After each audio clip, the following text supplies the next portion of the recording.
Hello friends, welcome to RPIIT channel. This is Kaur, and today to this video I am going to talk about human brain. Human brain is by far the most complex and highly organized structure of the body.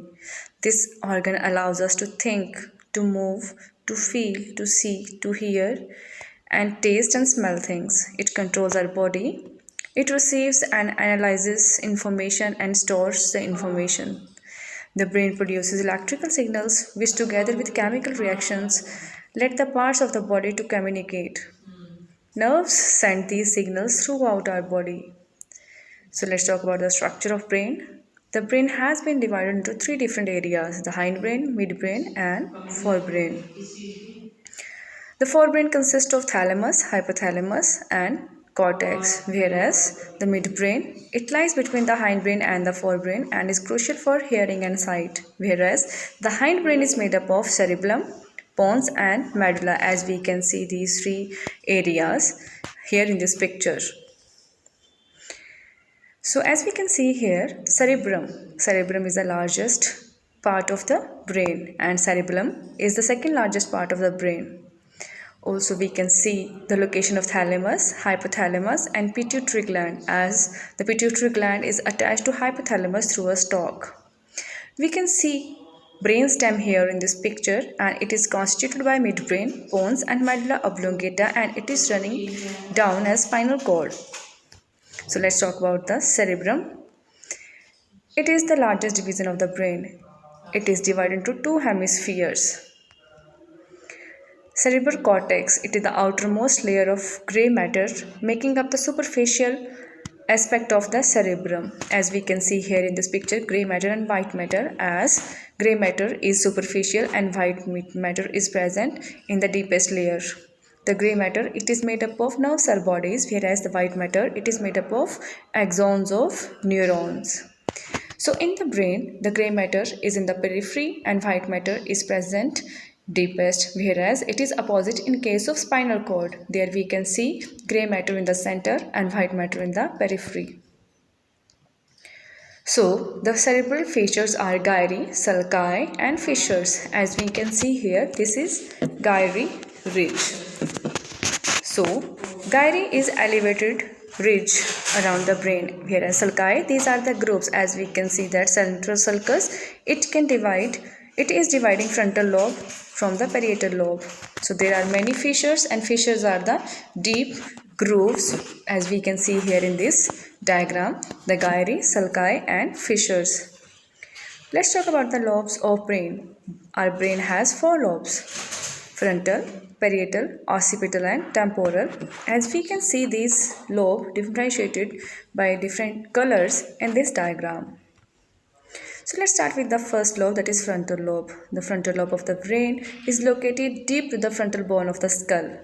So this is the frontal bone of the skull, and beneath this there is frontal lobe of the brain. It plays an integral role, and the roles are memory formation, to control emotions, decision making, reasoning and personality. So the cortical regions of frontal lobe are primary motor cortex.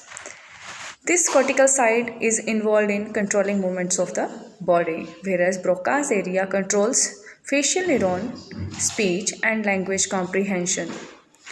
Broca's aphasia, it results in the ability to comprehension of speech but the decreased motor ability to speak and to form words.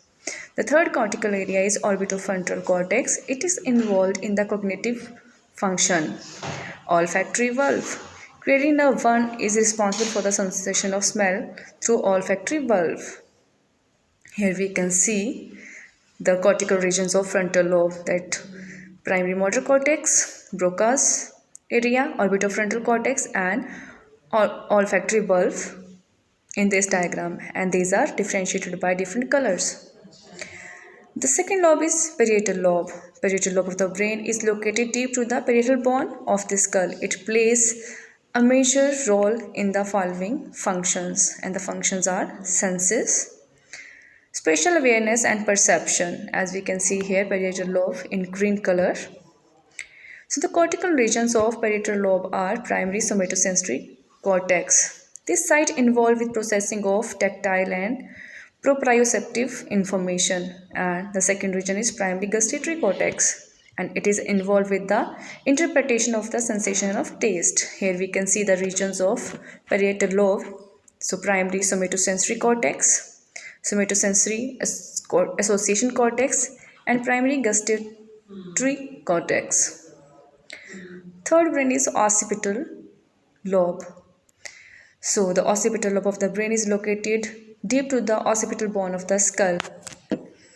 Its primary function is to process and integrate and interpret the vision and visual stimuli. Here we can see occipital lobe in orange color as it is shown in this picture. The cortical regions of occipital lobe are primary visual cortex and visual association area, as we can see all these in this picture. The last lobe is temporal lobe. The temporal lobe are located on the sides of the brain. These are the temporal bones, and beneath these bones there are temporal lobe. They play an integral role, and the functions are hearing, information retrieval means memory and memory formation. Temporal lobe cortical regions are primary auditory cortex. It is responsible for hearing. Second region is primary olfactory cortex. It interprets the sense of smell once it reaches the cortex by the olfactory bulb. Vernix area. It is responsible for language comprehension, and vernix aphasia. It is responsible for language comprehension inhibition. So here we can see the areas or the cortical regions of temporal lobe means primary auditory cortex, vernix area, primary olfactory cortex, and olfactory bulb. So guys, I hope you have understood about the structure of brain, various lobes of brain and their cortical regions and their specified functions.